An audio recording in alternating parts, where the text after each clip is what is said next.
У Солнца имеются две жены – утренняя заря и вечерняя заря.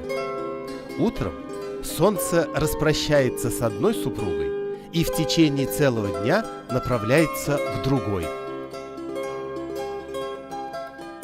От этих жен он имеет детей – сына человека и дочь Росиночку.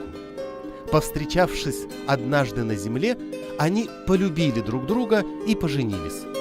Люди – это потомки человека и Росиночки.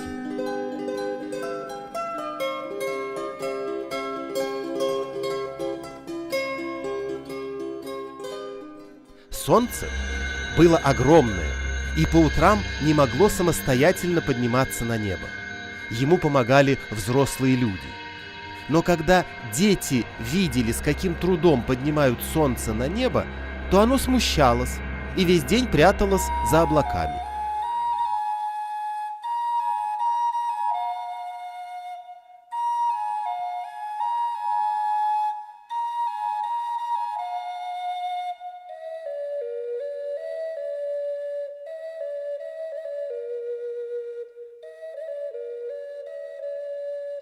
Поэтому взрослые до восхода солнца детей не будили.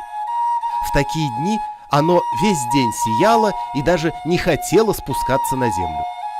Спуститься на землю ему опять же помогали взрослые.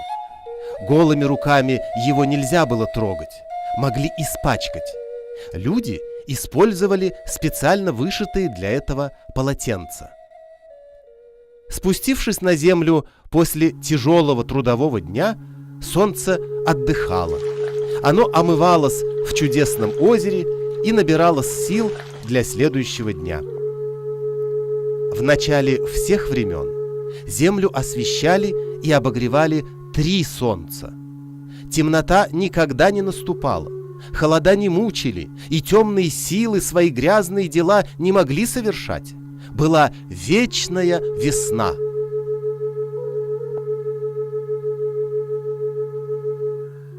Однако по наущению темных сил наивные люди 2 солнца поймали и разбили вдребезги.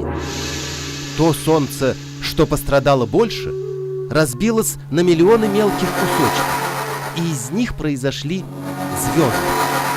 Второе солнце превратилось в луну. Они потеряли способность согревать и светить ярко, поэтому наступает ночь. Появилось такое явление, как лютая и беспощадная зима.